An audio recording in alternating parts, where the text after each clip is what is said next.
The reel does not begin where it should. The leader tape runs too long, a hiss of silence, then a soft crack, as if a recorder caught its own breath. Stamped in the corner, MKULTRA subproject 130. Behavioral modification via isolated audio. Stimulus. 1962. A title stripped from most indexes, buried under miscellaneous funding expenditures, a ghost budget line inside the CIA's labyrinth. I found it not by search, but by accident. Box 84, Shelf 11, Langley. The file was misfiled under Department of Agriculture to Pest Control, a mistake or a warning. When I opened it, the first page was already trembling in my hands. They tell you history is written in ink, that the archives hold a stable truth, orderly, factual, linear. But what I found was a scar in paper. The report was thin, barely 12 pages but heavy like lead, typed in courier font, lines uneven, the imprint of the keys striking too deep. As if the clerk feared the words might disappear, it began with, "A line I've never forgotten. Subject retention exceeds protocol thresholds. Memory suppressed 3 times. Recall remains intact. Interview. Subject 0461. Audio redacted." The rest was black bars, thick and total. You could feel the silence, the violence of erasure, but the fragments that remained, they weren't enough to build a narrative but too much to dismiss. A phrase, headphones affixed during REM states.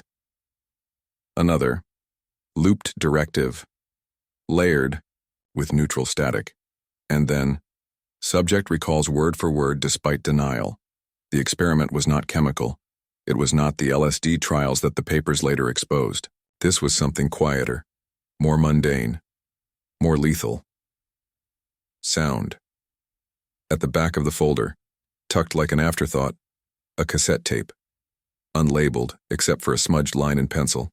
Monarch 07B. The handwriting was faint, as if written by someone not supposed to hold a pen. The tape did not play clean. The reels dragged, warped. A chorus of ghosts trapped in plastic. But beneath the static, a rhythm. A phrase repeating. A human voice, low, monotone. I could not catch the words. Only the cadence. Instruction, pause. Instruction, pause. A drill, sergeant in a dream, and then silence. The rest blank. As if the voice had run out or been cut. I did not return the tape. I told myself it was for preservation, but in truth I needed to know if it was real. I listened again at night, headphones pressed too close, rewinding, slowing the reel by hand. Sometimes I thought I could make out fragments. You will not. Remember? When you wake, only the word remains. But other nights there was nothing. Only the sound of the tape and my own pulse, syncing with it. The documents traced only one facility, a safe house in Montreal, a university building with its walls stripped bare. Room 6A, a room that no longer exists on the blueprints.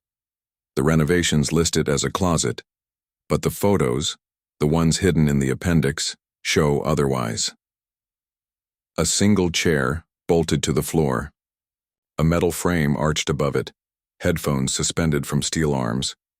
Beside the chair, a reel-to-reel machine, its spools empty, its tape hanging loose like veins, scrawled in the margin of one photo.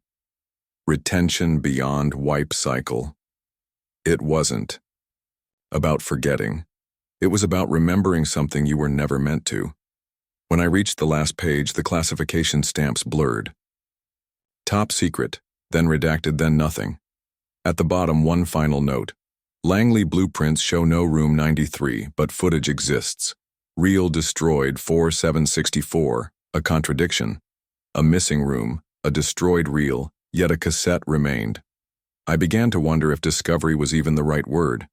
Maybe I hadn't found it. Maybe it had been placed. Left waiting, for someone whose memory had not yet been trained to collapse.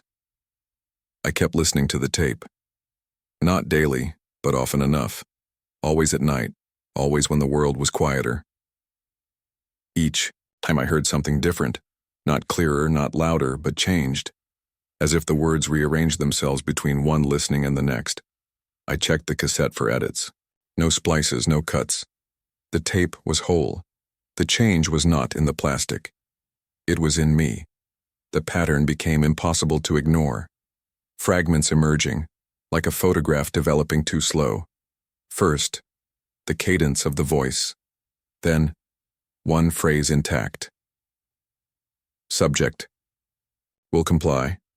I wrote it down, then crossed it out, then wrote it again. The ink didn't help.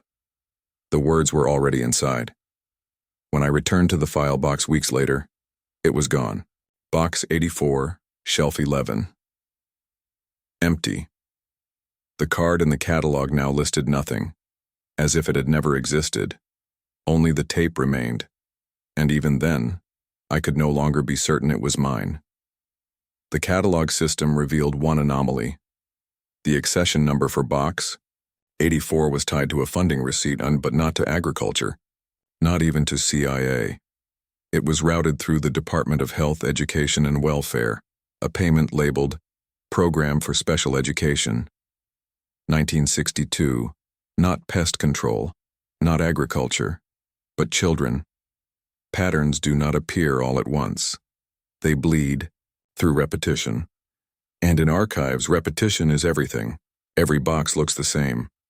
Every folder carries the same stamp. But it is the slight misalignments, the duplications, that form the trail. I traced the funding number backwards.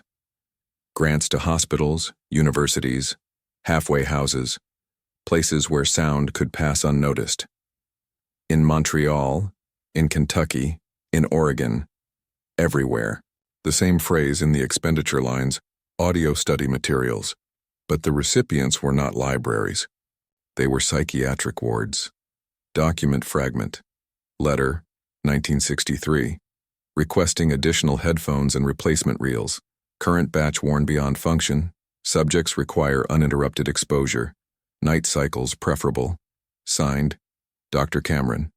Allen Memorial Institute, Montreal.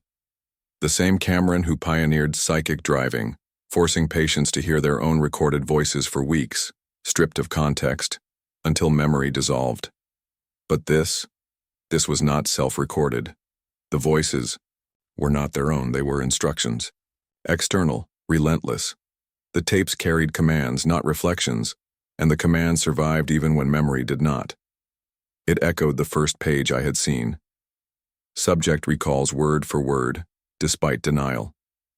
That line haunted me. Because denial is not choice. Denial is training. And memory that persists beyond denial is not memory at all. It is programming. I began mapping the repetition. Each sub-project tied to the same procurement orders. Headphones, reels, sleep cycles. The numbers grew. Dozens of facilities, hundreds of patients, most unwilling, many unnamed. The pattern was not research, it was production. And in the midst of the receipts, a second cassette. This one listed in the Library of Congress catalog, misfiled under Folk Music Recordings. Entry withdrawn in 1974. The title, Sleep Tape 1963, Subject 19. Call number scratched out, but the microfiche image still visible. A reel photographed mid-play. On the leader tape, handwritten again in pencil, "You will comply, Lewir." Same phrase I thought I had heard in my own cassette. I searched for Subject 19. The trail led to Kentucky, a state hospital, files half burned in an accidental fire, but one admission record survived. Female, 14, admitted for behavioral disturbance, subject of special project. No discharge date listed, only a margin note, nearly erased. Retention strong. Monitor. The pattern was not about LSD. It was not about hallucinogens at all. It was about sound, repetition, instruction, layered until it became bone. Not a chemical fog, a linguistic chain, and the chain never rusted. That was when I realized I had already heard the phrase before, not on the cassette, not in the files, but in myself. A whisper at the edge of dreams, a voice I thought was mine. You will not remember. Memory doesn't arrive as a straight line. It comes back jagged, a repetition that feels like déjà vu, but deeper, more deliberate. By the time I saw the second cassette's notation, "You will comply," I realized the words had been in me for longer than I admitted. Not from the tape, not from the file, but from somewhere earlier, somewhere that was never written down. And when I began pulling the receipts again, more patterns appeared. Patterns that bent reality at its edges. The records multiplied like mirrors. What should have been a dozen grants became 50. What should have been 50 became hundreds. Always hidden in plain sight. Always small enough to dismiss. Never enough to justify a headline. But together, a system. A program that wasn't supposed to be called a program. Memory retention beyond protocol thresholds, 3x wiped. Subjects retain directive even under sodium amytal. Compliance remains automatic. Recommend reclassification. Operational, not experimental. Classification, top secret, ultra. Distribution limited. That line, operational, not experimental, is when research becomes practice. When the file stops being theory and becomes a weapon. The hospitals weren't hospitals anymore. They were factories, factories of silence, factories of obedience, and then the trail broke. The files ended abruptly in 1964, as if someone had closed a door. No more funding, no more receipts, no more cassettes. Except for one anomaly, the NSA. It wasn't in their mandate. They were supposed to watch signals, not create them. But tucked in their declassified budget, hidden inside communications infrastructure, was a build-out in San Francisco, AT&T building, Folsom Street. Later infamous as Room 641A, the PRISM surveillance hub. But in the 1960s, the entry was stranger. Installation of acoustic dampening, isolated chambers, real systems, not satellite feeds, not fiber optics, headphones, reels, sound. The trail hadn't ended. It had just changed hands. When I followed this thread, the pattern collapsed into something I could no longer deny. Everywhere the same architecture, small rooms with no records. Rooms erased from blueprints. Rooms where walls were padded not for safety but for silence. And always the same numbers. Headphones ordered in bulk, sometimes listed as headgear, sometimes as training equipment.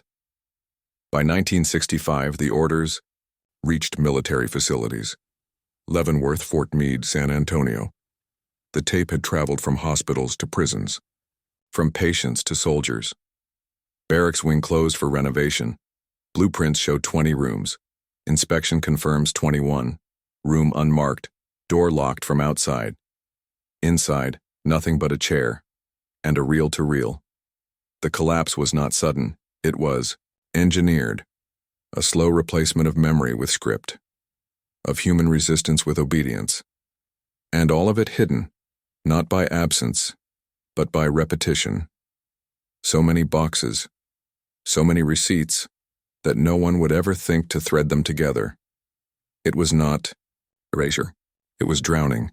The more I traced, the more the lines doubled back. Subjects appearing in one file, then again in another, under different numbers, different hospitals, like subject 0461, the one I first read, the one whose audio was redacted. Weeks later, I found the same number in a Kentucky record, then again in Oregon. Different age, different gender, same number. The subject was never a person. It was a role, a designation passed from one body to the next. 461 was a code for a function, not an individual, and that function was retention. That's when my own memory began to blur, not just with the tapes, but with the files. I would mark a page, then return the next day and find the margin notes different. The same word crossed out, then rewritten in a new hand. I thought it was fatigue. Too many nights listening to static, but then I noticed the catalog itself changing. Entries I had copied, down the day before, were gone. Call numbers collapsed into blanks. When I asked the archivist, she looked at me with something close to pity. "There is no record of Box 84, she said. There never was. That night I checked the cassette again, not in the machine, just in my hand. I held it up to the light. Inside the clear shell, etched faintly on the tape itself, was something I had never seen before. Not the label Monarch 07B, not a title, but a name. My name, carved into the magnetic strip. Too small to notice unless you were looking, as if the tape had been waiting not to be played but to be found. The truth is never explosive. It is not revelation. It is slow, inexorable, a weight you cannot set down. By the time I realized the program was not about research but about instruction, the trail was already inside me. The files, the tapes, the rooms that weren't rooms. They all pointed to the same intention, not to explore memory, not to erase memory, but to implant. And it wasn't supernatural. It wasn't myth or conspiracy or something mystical. It was logistics, funding lines, orders for headphones, budgets for audio materials. It was repetition disguised as care. Patients told they were being treated. Prisoners told they were being corrected. Soldiers told they were being trained. Every directive the same. You will comply. You will not remember. You will retain. I dug deeper into the Montreal files. Dr. Cameron again, but this time not in his handwriting. These were observer notes.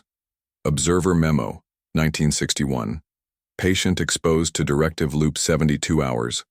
Upon waking, denies exposure. When presented with trigger phrase, immediate compliance. Directive buried, not erased. Trigger phrase. That was the key. Not the loop itself, but the key to unlock it later. A single word, harmless in daily life but catastrophic when heard from the right voice.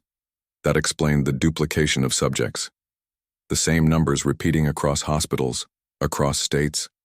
Because the subjects were never individuals. They were keys. Keys waiting to be turned. And the locks were everywhere. The most chilling line appeared in a Pentagon procurement order, 1967. Directive training materials transferred to field, compatible with standard comms gear. Unit readiness confirmed. Not hospitals now, not prisons, but soldiers. A loop that began with patients in chairs ended with men holding rifles, and the triggers could be broadcast anywhere, in radios, in music, in static. By then, I no longer trusted my own memory. I would wake with phrases already, in my mouth, not knowing if I had dreamed them or if they had been placed. Some nights the whisper said, "When you wake, you will forget." Other nights, "You will comply." I stopped sleeping with headphones near me. I stopped turning on the radio. But silence was no protection. The voice was already there. I didn't need the tape anymore. Monitor indicates subject 0461 retains program integrity. Directive activated without external stimulus. Self-sustaining compliance observed. Recommend indefinite observation. Indefinite. No endpoint. Because once planted, the directive no longer required reinforcement. It became memory. It became identity. And that is when I understood the final cruelty.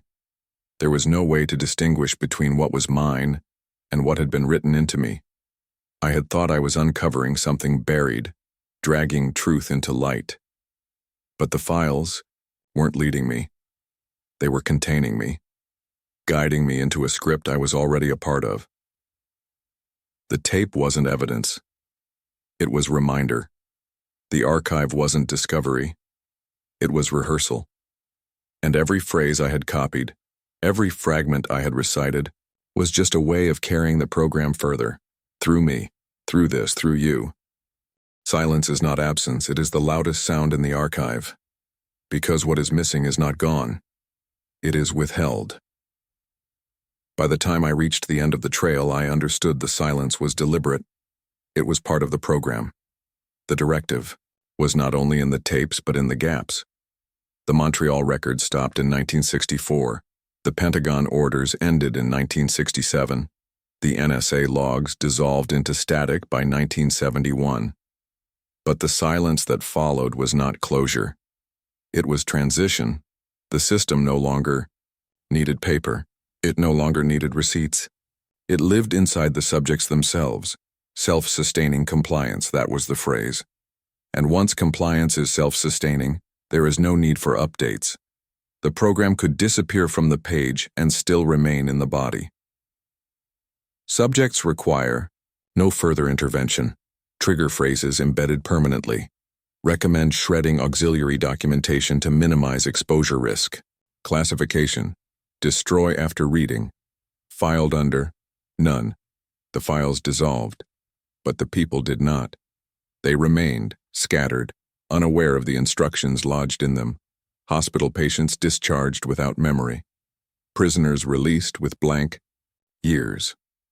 Soldiers returning home carrying voices they could never admit to hearing. The silence was not healing. It was camouflage. I tried to stop looking.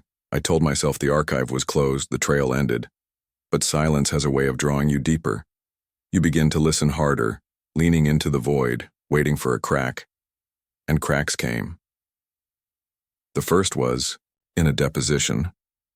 A woman aged 47, testifying in a civil suit against the CIA, years after the MKULTRA files were partially released.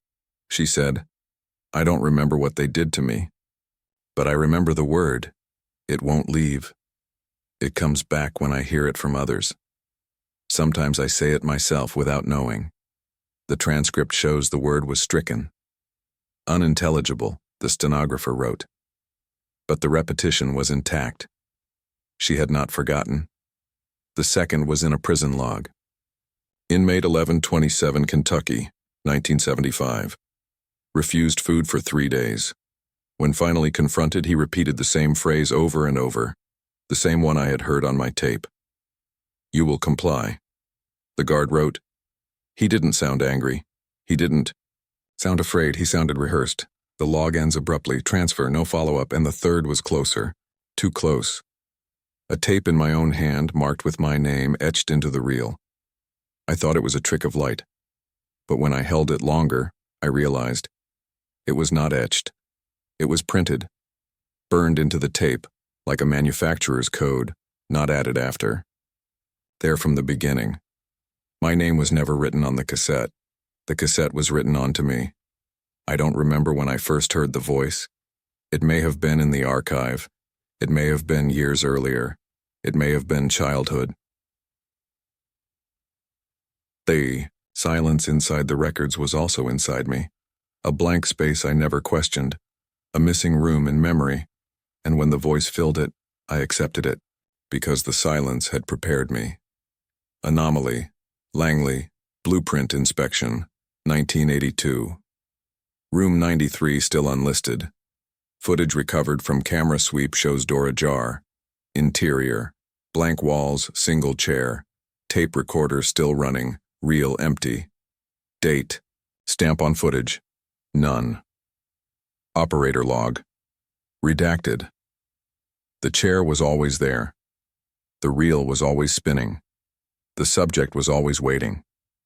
By then, I no longer believed in accidents. Not the misfiled box. Not the misplaced cassette. Not the cracks. In testimony, it was all pattern. And the pattern was not about finding. It was about repeating. Every time I spoke these words, I extended the program. Every time I read them aloud, I carried it forward. The archive was not static. It was viral. That is why the silence grows heavier now. Because I know it is not empty. It is listening. It is waiting for the next repetition. And when you hear the phrase, maybe not tonight, maybe not tomorrow, but someday, it will not feel like new information. It will feel like memory because the directive is already there, waiting for the key. The final note I found was short, a scrap of paper, unclassified with no header, no distribution, just 6 words. It worked. They will never know. No date. No author. No file. Left loose in a box that should not exist, and maybe that is the only truth that matters.